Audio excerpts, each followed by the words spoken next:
When working in a modern DAW such as Studio One, I think it's super important to be fully aware of all the zoom functions that you have. So Studio One is a pretty smart DAW, and it works like you would expect. We can click, hold, and drag to zoom. We can hover our cursor over a specific section in our timeline. We can use our mouse wheel. We can couple that with modifiers if we wanted to zoom vertically or horizontally. Depending on how you like to work, there's lots of different ways.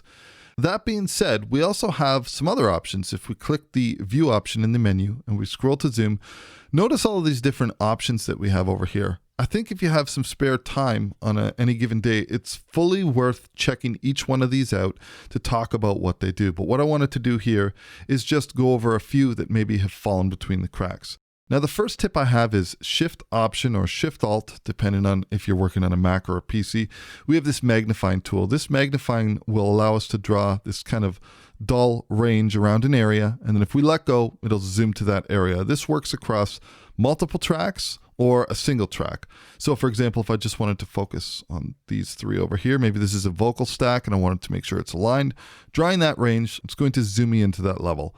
Also worth mentioning that as we hold down those same two modifiers and we single click, we're returning to our previous zoom states. So let's say I did this, 1, 2, 3, and maybe I went even to here. If I hold these two modifiers and single click, I can step back through those zooming states because Studio One remembers what those previous zoom states were. Now, also on that same topic, we can also do this with the key command manually. So if we go to zoom, notice we have undo zoom and redo zoom. That's essentially what that key command was doing. So if I wanted to redo some of those zooms, I could hold down Option E, and now I'm stepping back into that exact zoom states that we had previously done, and then Option W will step me back. So that's redo zoom and undo zoom. So those I find to be extremely useful. Another one that I use a lot of the time, and this is kind of reminiscent of the brief period that I spent in Logic, is, go to view again, zoom. I have this mapped out, toggle zoom to simply Z. And what this does is basically maximizes your track height vertically, depending on if you have one or multiple tracks selected. So let's do a vertical zoom. I'm doing that by holding Shift E or Shift W.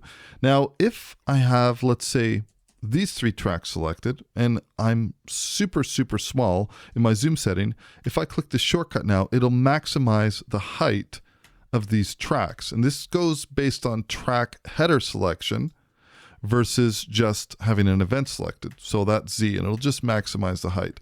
Then we also have our Shift S, which will toggle either an event selection or a range selection. Now, another one I end up using quite a bit is, let's say I'm doing some editing and I wanted to focus on this section. I like using the E key and the W key to zoom. I guess I'm used to it from spending so much time in Pro Tools. But another thing that I've done is I've simply made a macro. If we go to our macro tab and we click the cogwheel and macro organizer, I've made a macro that's zoom in 3 times. And if we click that, I'm simply stacking zoom commands for both zoom in and zoom out. I'm simply stacking them on top of each other.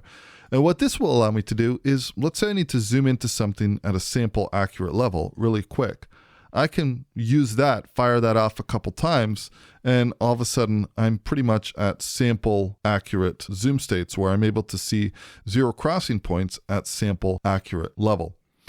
Now, I've mapped out some other versions. So I have my zoom in and my zoom out for vertical, but I've also created a macro that stacks a couple of those on top of each other so that I can zoom in and zoom out vertically with a little bit more coarse steps than having to wait like this. But if I had to sum it up, I'd say some of the ones that I use the most is definitely this modifier key, which allows me to make a selection, and then that single click with those same 2 modifiers to zoom out.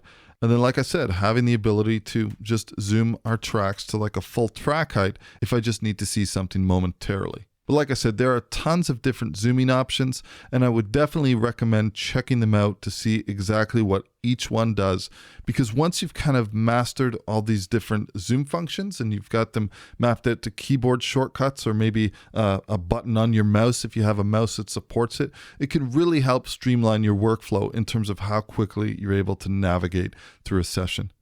Anyways, that's all the time I have available for today. I hope that you enjoyed this content. If you did, please consider hitting that subscribe button. Any questions or comments, leave them down below. I'll do my absolute best to get back to you. And as always, we will catch you in the next video. Cheers.